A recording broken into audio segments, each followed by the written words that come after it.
कहानी का अंतिम भाग है। तो 1 मिनट में उसे लगा कि क्या उसने कोई गलती कर दी। शादी करके उसकी आंखों से आंसू झरने लगे। सारी रात उसने बिना सोए निकाल दी। अगले दिन वे घर के काम में लग गए। सास ससुर का स्वभाव अच्छा ही था। काम करते करते दिमाग में उनकी कई बातें ही चल रही थी। रात फिर अशोक कमरे में आया। रश्मि को कुछ काम कर रही थी।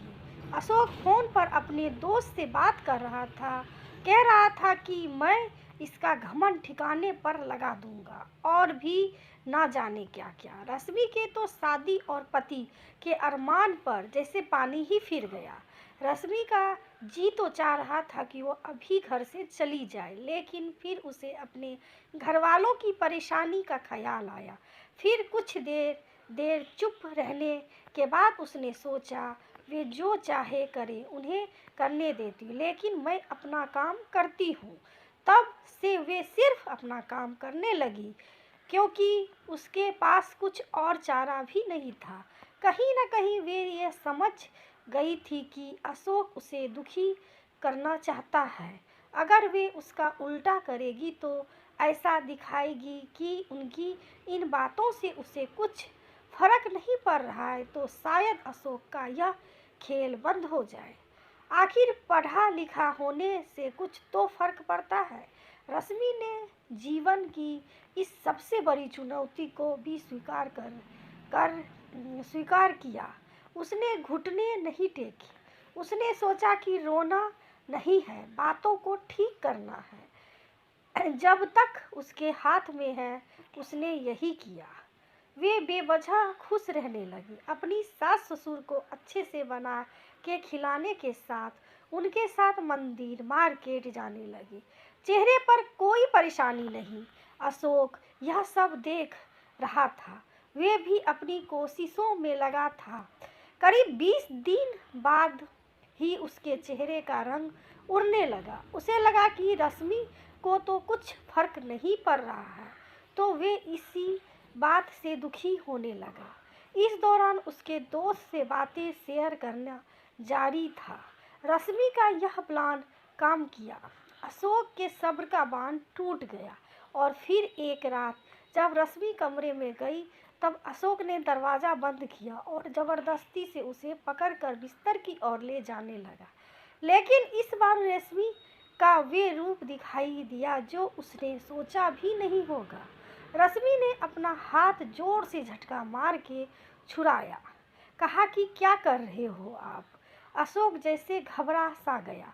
उस दिन सुहागरात पर आप कह रहे थे कि आप मुझे छुओगे भी नहीं, तो लगता है आज आपका उन आवारा दोस्त ने फिर आपको कुछ सिखाया है, जो आप मेरे साथ जबरदस्ती यह हरकत कर रहे हैं।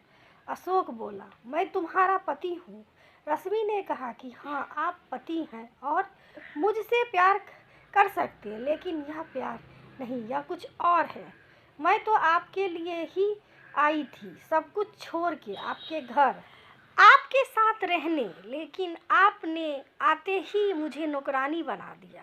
सबक सिखाने की बात करने लगे। अब आप मुझे तब तक नहीं छू सकते जब तक कि मैं नहीं चाहती, और जब तक मुझे नहीं लगता कि आप मुझसे सच में प्यार करते हैं।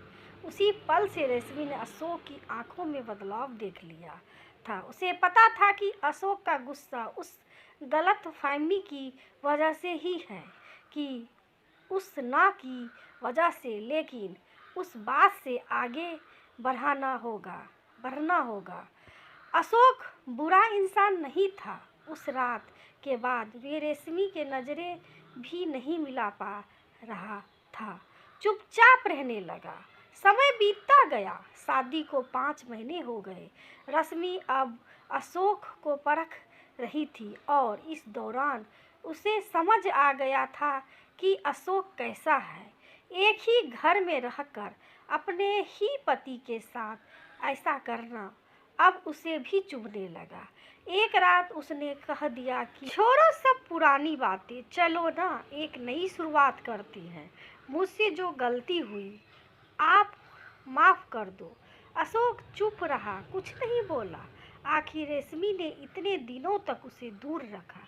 रश्मि ने फिर एक बोल, इस बार थोड़ा ज़्यादा प्यार से, अरे छोड़ो इधर, एक बार देख तो लो, जो हुआ सो हुआ।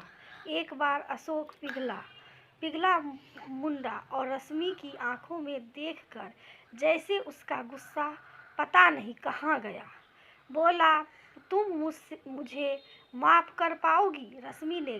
रश्मि ने बोला, हाँ, मैंने कर दिया। एक दूसरे से बात करने की ही देर थी। उस रात से उनकी नई शुरुआत हुई। दोनों को लगने लगा कि वह एक दूसरे के लिए ही बने हैं।